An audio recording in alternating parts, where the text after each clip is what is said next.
नमस्कार प्यारे साथियों, आप सभी दर्शकों का इस YouTube चैनल पर बहुत बहुत हार्दिक स्वागत है। मित्रों, आज हम बात करेंगे खेल विधियाँ।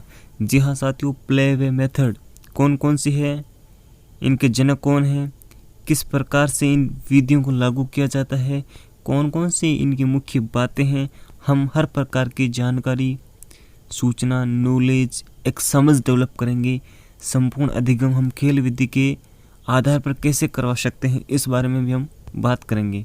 तो आपके सामने ये विषय वस्तु मैंने प्रस्तुत कर दी है और अगले 20 मिनट तक हम इसका अध्ययन करेंगे। तो इस वीडियो को आप अंत तक जरूर देखें।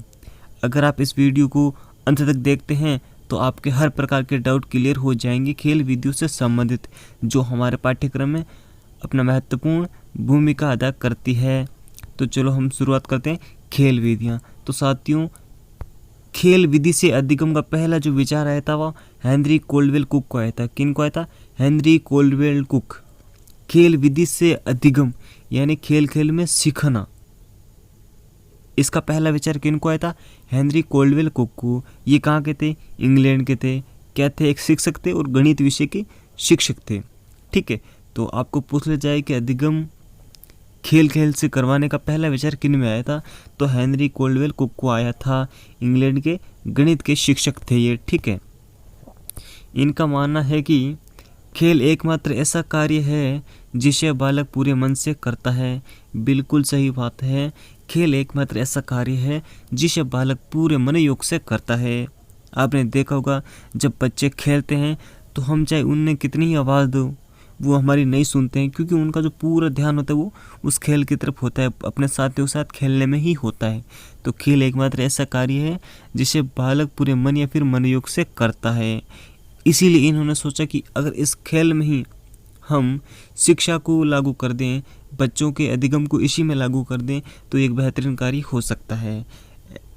हाँ, ऐसा है, हेनरी कोल्डवेल जो कुक थे, इन्होंने कोई विशेष विधि नहीं दी थी। ठीक है, क्या नहीं दी थी? विशेष विधि नहीं दी थी, पर इनका पहला विचार ये था कि खेल विधि से अधिगम करवाया जा सकता है। ठीक है, तो प्ले वे मेथड के वास्तविक जनक तो कौन है? Henry Caldwell Cook. और खेल विधियाँ भी विभिन्न प्रकार की होती है, उसके बारे में भी हम जानकारी प्राप्त करेंगे। तो इन्होंने खेल खेल में बालक को गणित सिखाना शुरू किया। क्या किया? बालक को खेल खेल में गणित सिखाना शुरू किया। किन्होंने? हेनरी कोल्डवेल कुक ने। खेल विधि के वास्तविक जनक हेनरी कोल्डवेल कुक ही माने जाते हैं। आप इस बात का विशेष ध्यान रखें कि खेल विधि है उसके वास्तविक जनक कौन है? Henry Caldwell Cook. ठीक है, जबकि इन्होंने कोई विशेष मेथड यानी नहीं दिया था, कोई विशेष विधि नहीं दी थी कि ये विधि, इसका नाम नहीं दिया था। ठीक है, हाँ, खेल विधि में अनेक विधियाँ आती है, तो खेल से अधिगम करवाने का पहला विचार या फिर खेल विधि के वास्तविक जनक कौन है? Henry Caldwell Cook. ठीक है, अब हमारे प्रेजेंट टाइम में वर्तमान में प्रचलित खेल विधियाँ निम्न है, जिसमें किंडरगार्टन विधि है, साहचर्य विधि है और डाल्टन विधि। ये इम्पोर्टेंट हैं। हमारे रीट के सिलेबस में साहचर्य विधि इम्पोर्टेंट है, फिर भी हम इनका भी अध्ययन कर लेते हैं। ठीक है, तो किंडरगार्टन जो विधि है वो किसने दी थी? फ्रोबेल ने दी थी। किसने दी? फ्रोबेल ने। और साहचर्य विधि मारिया मोंटेसरी विधि या फिर इसे मोंटेसरी विधि भी कहते हैं। डाल्टन विधि ये क्या है? डाल्टन शहर है। कुमारी हेलेना पार्कहर्स्ट ने दी थी डाल्टन विधि, कुमारी हेलेना पार्कहर्स्ट ने दी थी। ठीक है, तो हम देख लेते हैं किंडरगार्टन विधि क्या होती है, उसके बाद हम देखेंगे साहचर्य विधि क्या होती है, फिर हम देखेंगे डाल्टन विधि क्या होती है। साथियों, आपसे रिक्वेस्ट है आप हमारे इस चैनल को सब्सक्राइब करें, बेल आइकन आप जरूर प्रेस करें, अपने मित्रों के साथ इसे साझा जरूर करें ताकि वह भी इनका लाभ ले सकें और अपने एग्ज़ाम में अच्छा स्कोर कर सकें। तो खेल विधि पहली कौन सी है? किंडरगार्टन विधि किसने दी थी? फ्रोबेल मोदी ने दी थी। बिल्कुल आसानी से सीक्वेंस के साथ पढ़ते जाइए, आपका हर एक सिलेबस यहाँ पर कंप्लीट करवाया जाएगा। तो खेल विधि में हम सबसे पहले लेते हैं किंडरगार्टन विधि को, जिसके जनक हैं फ्रोबेल मोदी। इसकी मेन क्या बात थी, इसकी मेन अवधारणा क्या थी, वो हम समझेंगे। एक बालक जितना स्वतंत्र होकर सीखता है उतना ही अधिक शीघ्रता से सीखता है। किंडरगार्टन विधि में क्या होता है?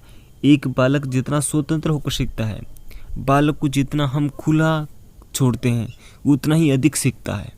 ठीक है, इस विधि में क्या माना जाता है, जो अध्यापक होता है वो माली होता है ना, और विद्यालय गार्डन के अकॉर्डिंग होता है, और बच्चे क्या होते हैं, बढ़ते हुए पौधे और खिलते हुए फूलों के समान होते हैं। मेरे कहने का मकसद है, ये मान लीजिए कोई बगीचा है, ठीक है, यहाँ पर ये छोटे छोटे पौधे हैं और यहाँ पर कौन है, माली। तो इस विद्यालय को तो मान लिया गया गार्डन, और बच्चों को मान लिया गया छोटे छोटे पौधे या फिर खिलते हुए फूल फल, ठीक है, और जो शिक्षक है उनको माली मान लिया गया।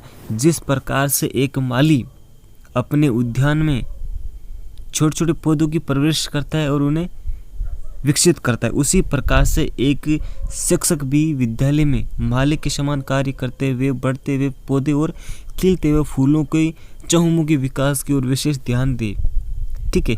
यही किंडरगार्टन विधि है। मित्रों, हम देखते हैं आगे इसकी मेन अवधारणा क्या है। एक माली बगीचे में पौधों व फूलों की प्रोग्रेस को विशेष महत्व देता है, उसी प्रकार विद्यालय में शिक्षक को भी बालक के चहुमुखी विकास की ओर ध्यान देना चाहिए। इसी प्रकार से बालक को ध्यान करवाते हैं, खेल खेल में बच्चों को सिखाते हैं। बच्चों को बिल्कुल स्वायत्त यानी स्वतंत्र छोड़ दिया जाता है। ये हमारी होगी पूरी विधि। अब हम देखते हैं शास्त्रीय विधि। ये रीड सिलेबस अकॉर्डिंग इम्पोर्टेंट विधि है, मोंटेसरी विधि, ठीक है। तो हम ये भाषा शिक्षण में भी अपनी महत्वपूर्ण भूमिका अदा करती है, तो उसकी भी हम बात करेंगे इस वीडियो में।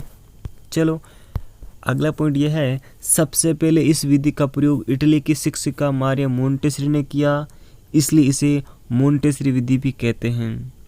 शास्त्रीय विधि या फिर मोंटेसरी विधि, तो ये आपको पूछ ले मारिया मोंटेसरी कहाँ की थी, तो ये इटली की थी। कहाँ की थी, इटली की थी शिक्षिका मारिया मोंटेसरी। और शास्त्रीय विधि के जनक कौन माने जाती हैं, मारिया मोंटेसरी। ओके।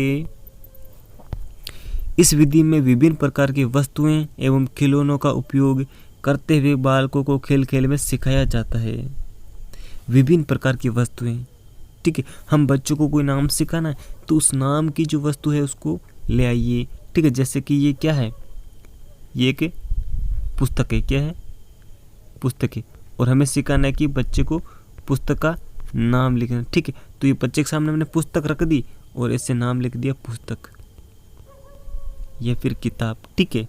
तो फिर बच्चा क्या करेगा, इस नाम को देखेगा एक बार, फिर पुस्तक को देखेगा, पुस्तक को देखकर फिर नाम को वापस पढ़ने की कोशिश करेगा, और ऐसे करते करते बच्चे में क्या आ जाएगा, शब्द ज्ञान आ जाएगा।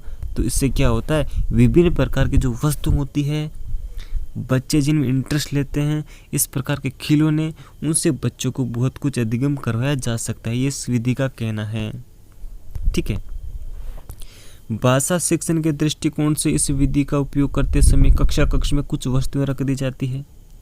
भाषा शिक्षण के दृष्टिकोण से, ठीक है, इस विधि का हम उपयोग करें तो कक्ष में क्या होता है, छोटे छोटे कुछ वस्तुएं रख दी जाती है, जिन वस्तु का बच्चों को नाम सिखाना है या फिर जिन वस्तुओं के बारे में हमें बताना है, ठीक है।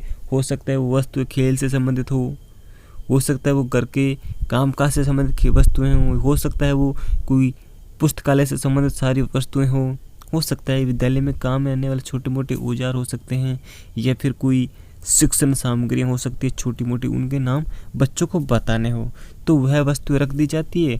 और उसके बाद में क्या किया जाता है, हम आगे देखते हैं, इन वस्तुओं के साथ ही उनके नाम की पर्ची रख दी जाती है। सभी बच्चों को दिखा दिया जाता है कि इस नाम, यह पर्ची है इस वस्तु के नाम की है, ठीक है।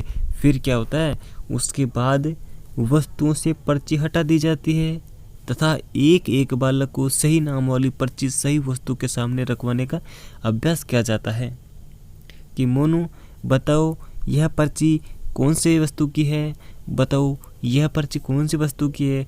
तो मोनू कहेगा सर ये कलम है और ये कलम ये है, ठीक है। तो इससे क्या होगा, बच्चों में शब्द ज्ञान आएगा और बच्चे प्रत्यक्ष रूप से सीख पाएंगे कि कलम हम पेन को कहते हैं, पुस्तक हम किताब को कहते हैं, ठीक है। इस प्रकार से बच्चे क्या करेंगे, अधिगम करेंगे। तो बहुत ही शानदार विधि है, सरल विधि है, इम्पोर्टेंट भी विधि है, ठीक है ना।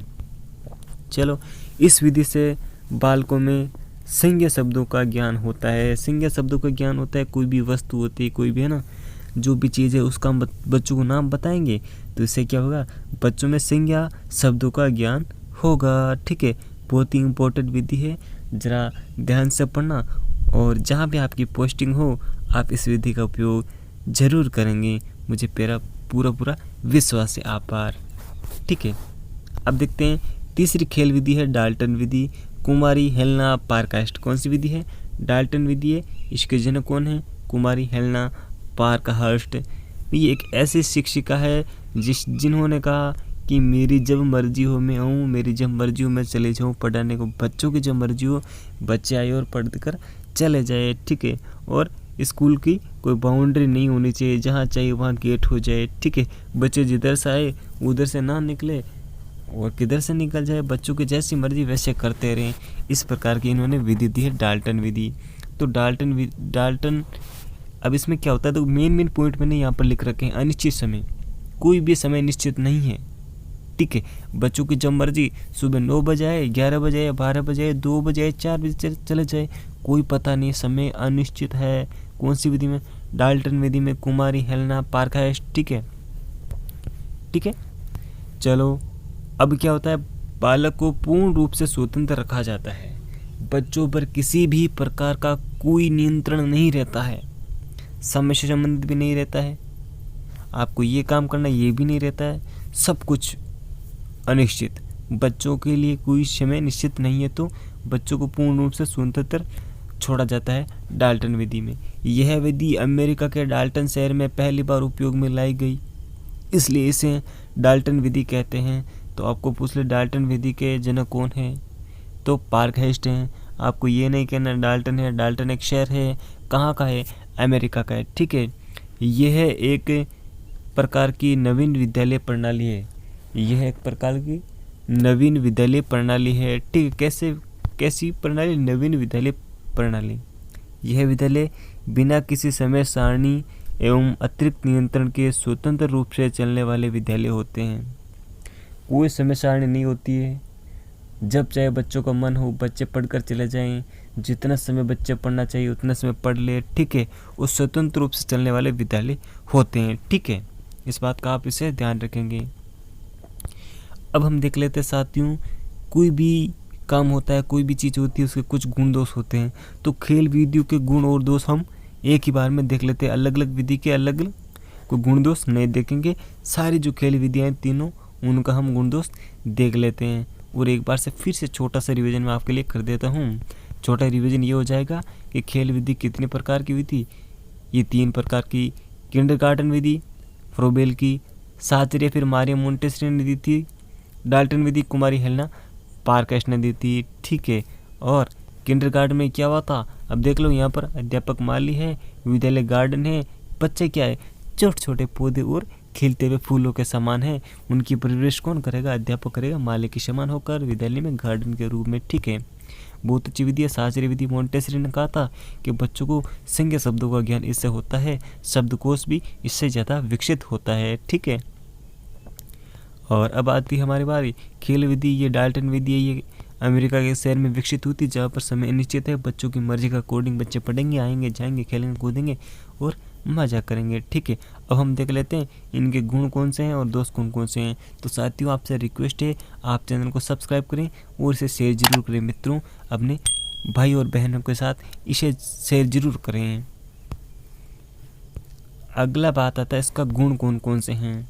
गुण है, यह विधियाँ जो भी है खेल विधियाँ हैं, ये मनोवैज्ञानिक विधियाँ होती है। कौन सी होती है? मनोवैज्ञानिक विधियाँ होती है, क्योंकि बच्चे के हर प्रकार के वातावरण को ध्यान में रखते हुए ये विकसित की गई होती है और बच्चों के शारीरिक मानसिक हर प्रकार के संज्ञानात्मक संवेगात्मक हर प्रकार के जो विकास होते हैं उसको डेवलप करती है, हर प्रकार के पक्ष को विकसित करती है, रुचिकर होती है। बिल्कुल देखो, कहा जाता है कि बच्चे खेल एकमात्र ऐसा कार्य है जहाँ पर बच्चे अपने पूरे कार्य को रुचिपूर्ण ढंग से करते हैं। तो रुचिकर है ये, शारीरिक व मानसिक विकास को तीव्रता प्रदान करती है। कौन सी? खेल विधियाँ। सहयोग व प्रतिस्पर्धा की भावना का विकास करती है। कैसे? जब बच्चे खेलेंगे तो एक दूसरे के प्रति उन्हें प्रतिस्पर्धा होगी और सहयोग की भावना भी विकसित होगी। बच्चे अपने टोली के साथियों के साथ खेलेंगे, सहयोग करेंगे उनका, और दूसरे टोले के साथ प्रतिस्पर्धा करने की भावना उनमें विकसित होगी। स्वतंत्र रूप से चिंतन होगा और तार्किकता बच्चों में जरूर आएगी। यह है खेल विधियों के गुण। और अब साथियों हम देख लेते हैं इनके दोष कौन कौन से हैं। ठीक है, फिर हम वीडियो का अंत करेंगे। ये इसके दोष है सामान्य विद्यालय वातावरण में अधिक उपयोगी नहीं है। क्यों नहीं है? क्योंकि सामान्य जो विद्यालय वातावरण होते हैं उनमें खेल विधियाँ अधिक उपयोगी नहीं होती है। इसका रीज़न ये होता है कि बच्चों को या तो संसाधन नहीं मिल पाते हैं, या फिर योग्य शिक्षक नहीं मिल पाते हैं, या फिर इतनी जगह कम होती है कि बच्चे वहाँ पर खेल नहीं सकते हैं, या फिर उचित वातावरण उनको नहीं मिल पाता है। तो ये एक विशेष प्रकार का दोष हुआ। बालकों में शीघ्रता से थकान आ जाती है। अगर हम बच्चों को खेल खेल में शिक्षा देने की कोशिश करते हैं तो थोड़ी देर बाद बच्चे थक जाएंगे और वो आराम करने लग जाएंगे, फिर वो दिगम नहीं कर पाएंगे। तो क्या होता है, शीघ्रता से थकान आ जाती है बच्चों में। ठीक है, कई बार क्या होता है, एक बार नहीं, ये कई बार, ठीक है, कई बार दुर्घटना होने का भी भय रहता है बच्चों के साथ। मान लीजिए बच्चा कहीं जा रहा है तो किसी चीज़ से टकरा कर गिर भी जाए, ठीक है, बच्चा किसी वस्तु को हाथ में ले, उस वस्तु से उसे कोई विशेष प्रकार खतरा हो सकता है। तो इस प्रकार से क्या होता है, कभी कभी दुर्घटना होने का भी भय रहता है। अब देखो एक बात हो रही है, खेल विधि में क्या चाहिए, छोटे मोटे खेल होने चाहिए और अदर कोई संसाधन चाहिए। तो क्या होता है, हर स्कूल में ये संसाधन नहीं पाए जाते, तो ज़्यादातर संसाधनों का अभाव पाया जाता है। ये भी इसका एक विशेष प्रकार का दोष हुआ। इस विधि का उपयोग करने से लेखन कौशल का विकास नहीं हो पाता है। क्या नहीं हो पाता है? लेखन कौशल का विकास नहीं हो पाता है। या तो बच्चों को हम प्रत्यक्ष ज्ञान दे देंगे, ठीक है, या फिर कोई शब्द लिख कर दे देंगे, या फिर बच्चों को पहचान से संबंधित कोई जानकारी उपलब्ध करवा देंगे। तो इससे क्या होगा, बच्चों में लेखन कौशल का विकास नहीं हो पाएगा। बच्चे स्वयं नहीं लिखेंगे। क्या नहीं होगा, बच्चे जब लिखेंगे नहीं तो उनमें लेखन कौशल का विकास नहीं हो पाएगा। लेखन कौशल अविकसित ही रह जाएगा। ये खेल विधि का सबसे बड़ा दोष हुआ। तो इस बात को आप वैसे ध्यान रखेंगे, इस विधि का उपयोग करने से लेखन कौशल का विकास नहीं होता है। ठीक है, और बाकी सब चीज़ें होती है। LSRW लिसनिंग एंड, बच्चे सुनते हैं। कोई भी बच्चा बोलेगा तो उसकी बात को झट से वो सुन लेगा और उसे समझ लेगा। ठीक है, तो लिसनिंग स्पीकिंग, वो भी अपनी बात को, अपने हाव भाव को अचानक से हर एक अपने दोस्त के साथ प्रकट कर देगा, या फिर गुरुजी को बता देगा, अध्यापक को बता देगा। तो ये क्या हुआ, LSRW स्पीकिंग में सही हुआ। और पढ़ने संबंधित कोई चीज़ है तो उसको पढ़ लेगा, पर लेखन कौशल उसमें नहीं हो पाएगा। क्योंकि जब खेलना ही है तो बच्चे लिखेंगे थोड़ी, नहीं लिखेंगे। हम लिखी हुई चीज़ उनको दे सकते हैं पर बच्चे नहीं लिखेंगे। ये बहुत ही बेहतरीन चीज़ हुई। मित्रों, आपको बता दूँ, यहाँ पर आपको हर प्रकार की विधि बहुत ही आसानी से कंप्लीट करवाई जा रही है। और जैसे ही विद्यालय ओपन हो जाएंगे मैं आपको पूरी की पूरी विधियाँ कक्षा में लागू करके बताऊंगा कि इस प्रकार से इस विधि को पढ़ा जाता है। ठीक है, और इस चैनल पर आपके लिए विशेष प्रकार की कक्षाएं लगाई जा चुकी है। साइकोलॉजी है, हिंदी है, संस्कृत है, गणित है, बहुत ही इम्पोर्टेंट कक्षाएं आपके लिए लगाई गई है। तो उनको देखिए, अपना नॉलेज इंक्रीज कीजिए और पेपर के लिए बिल्कुल आसानी से आप तैयार रहें। जब भी आपका पेपर होगा आप बहुत अच्छा स्कोर हासिल कर पाएँ, यह हमारी आशा उम्मीद आपके साथ है। ठीक है, तो thank you for watching this video. Please subscribe now, press the bell icon. साथियों, रिक्वेस्ट यू अपने चैनल को सब्सक्राइब करें, बेल आइकन आप जरूर प्रेस करें, अपने एक भाई और एक बहन के साथ शेयर करें ताकि वो भी इसका लाभ ले सके। धन्यवाद। भारतीय।